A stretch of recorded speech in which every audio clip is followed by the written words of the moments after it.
Hi my lovely student, जैसे कि आप सबको पता है कि जेकेपी कांस्टेबल का सिलेबस जो है वो आज आउट हो चुका है। तो मुझे लगा कि क्यों ना अपने बच्चों के साथ जो है वो पूरा का पूरा सिलेबस जो है वो मैं डिस्कस कर लूँ। एक बार देख लेते हैं कि सिलेबस में आपको क्या क्या चीज़ें हैं। बिल्कुल मतलब मैंने ऑफिशियल साइट से ही इसको लेकर डाला हुआ है।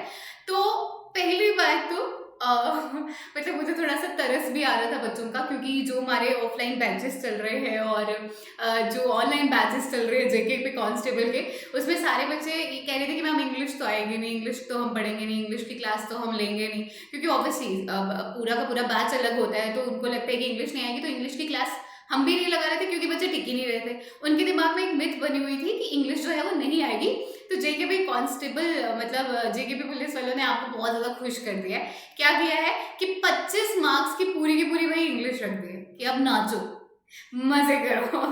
तो मुझे थोड़ा सा बुरा भी लग रहा था अपने बच्चों के लिए, बट चलो क्या कर सकते हैं हम। बस आपको ये याद रखना है कि इंग्लिश जो है वो आपको 25 मार्क्स की जो है इसमें इंग्लिश जो है वो आपकी आ चुकी है। ओके, छोटी सी गड़बड़, पर चलो कोई बात नहीं, will manage it. Okay okay okay, let's do this या ठीक है। तो 25 मार्क्स की इंग्लिश आ गई है। जीके और करंट अफेयर्स जो है वो इंडिया का पोर्शन आ गया है। मैं ना एक बार आपको सिलेबस पहले सिर्फ वेटेज बताती हूँ। 25 मार्क्स का ये है। जेएनके का पोर्शन 10 मार्क्स का आया है। रीजनिंग एबिलिटी एंड न्यूमेरिकल, मतलब इसमें मैथ्स और रीजनिंग दोनों ही कंबाइन आपका 25 मार्क्स का। कंप्यूटर के बहुत लिमिटेड से टॉपिक है, 15 मार्क्स का है और टॉपिक 5 भी नहीं है। एक बार देख लेते हैं। देखो इंग्लिश की पहले बात, article, clauses, pronoun, tenses, homophones, similar sound वाले, पंचुएशन, सर्वनाम, antonyms, analogies, idiom and phrases, uses of preposition, ये सारा मैं आपको ऑनलाइन करवा दूंगी यूट्यूब पे, इसकी टेंशन आप मत लो, ठीक है। ऑफलाइन भी आके पढ़ सकते हो, ऑनलाइन ये पूरा सिलेबस कवर हो जाएगा। और जितने टॉपिक्स हैं, कितने टॉपिक्स हैं, 1 2 3 4 5 6 7 8 9 10 11 है ना, तो 11 दिन में इसको कंप्लीट कर देंगे हम। डोंट वरी अबाउट इट, चाहे वीडियो जो है 1.5-2 घंटे की चले जाए, but I complete it in 11 days, don't worry about it. I even make a proper strategy for you guys, ठीक है। उसके बाद अगर मैं बात करूँ नेक्स्ट कॉम्पोनेंट की, तो करंट अफेयर्स है। पहली लाइन बहुत ध्यान से पढ़ लेना, important dates in Indian history and freedom struggle, सिर्फ डेट्स याद करनी है, ज्यादा बड़े मतलब डेट्स और इवेंट्स जो है याद करना है, पूरी कथा याद नहीं करने की जरूरत है। सिर्फ जो इंपॉर्टेंट डेट्स हैं, जैसे जलियांवाला बाग मैसेकर कब हुआ था, क्विट इंडिया मूवमेंट कब हुई थी, पहली फर्स्ट राउंड कॉन्फ्रेंस कब हुई थी, ये सारी चीजें जो है वो पूरा सीक्वेंस वाइज एक सीक्वेंस में याद कर लेना, और डेट्स के साथ याद करना। एक शॉर्ट वीडियो में इसके लिए लेकर आ जाऊंगी। फिर ये स्टैटिक जीके का पोर्शन है, ये सारा आप देख लेना। दो ही मेजर ऑर्गेनाइजेशन नहीं, वैसे बहुत सारी हैं, वीडियो पावर्स भी हैं और सर्कुलेशन भी जो है वो आपको पूछा गया है। एवरीडे साइंस, बायोलॉजी का मतलब साइंस का छोटा सा टॉपिक है ये। इसमें आपका इलेक्ट्रिसिटी, करंट वाला टॉपिक, ये सारी चीज़ें आपकी आ जाएंगी, ठीक है। इसके बाद फेमस अवार्ड, ये सारी चीज़ें हम कर लेंगे। Political and physical division of world in India, ये वाला पोर्शन भी आपको याद करना है। एक बार देख लेना।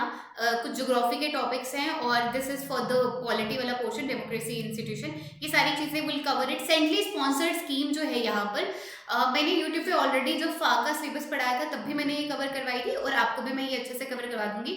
थोड़ा लंबा टॉपिक है, तो हम इसको 2-3 लेक्चर्स में कंप्लीट कर सकते हैं, ठीक है। जेएनके वाला पोर्शन आपको पढ़ना ही है, you can take the screenshot, और मैंने टेलीग्राम पे भी अपने इंस्टीट्यूट वाले ग्रुप में शेयर कर दिया है, ठीक है। This is for the reasoning and ability. और हाँ, कंप्यूटर, ज़्यादा डरने की जरूरत नहीं है, कंप्यूटर टर्मिनोलॉजीज पता होना चाहिए, कंप्यूटर क्या होता है, हार्डवेयर क्या होता है, सॉफ्टवेयर क्या होता है, ठीक है, माउस, ये सब चीज़ें। हार्डवेयर सॉफ्टवेयर तो ऐसे भी है, इनपुट और आउटपुट डिवाइसेस अलग से कर देना। हार्डवेयर और सॉफ्टवेयर कर रहे हो तो इनपुट आउटपुट उसमें ऑटोमेटिकली कवर हो जाता है। एमएस ऑफिस से सिर्फ वर्ड और एक्सेल पूछा है, ना आपने पावर पॉइंट करना है, ना आपने बाकी रिमेनिंग करने है, वर्ड और एक्सेल। तो शॉर्टकट की सारी रट लेनी है, ठीक है। Storage and operating system, safety and security, ठीक है, इसमें आपके वायरस वगैरह वाला टॉपिक भी कंप्लीट हो जाएगा। Email and internet usage, search engine से एक पूछ लेते हैं, और इसमें बहुत आसान सवाल आता है, पूछ लेंगे लाइक एप्पल का सर्च इंजन कौन सा है, ठीक है, ये कौन सा सर्च इंजन है, 4-5 सर्च इंजन के नाम दे देंगे और बोलेंगे इनमें से कौन सा नहीं है, या इनमें से कौन सा सर्च इंजन है, ठीक है। तो आसान है, don't worry about it, will complete it. हमारे ऑनलाइन और ऑफलाइन बैचेस भी स्टार्ट हो गए हैं। अगर आप मेरी वीडियो के थ्रू आते हो तो I will provide you special discount in the fees as well. So ठीक है, बाकी मिलते हैं ऑफलाइन बैचेस में और ऑनलाइन बैचेस में। अगर कोई भी क्वेरी होगी तो आप हमारे इंस्टीट्यूट के नंबर पे कॉल कर सकते हैं, मैं डिस्क्रिप्शन में नंबर जो है वो डाल दूंगी। Thank you so much lovely students.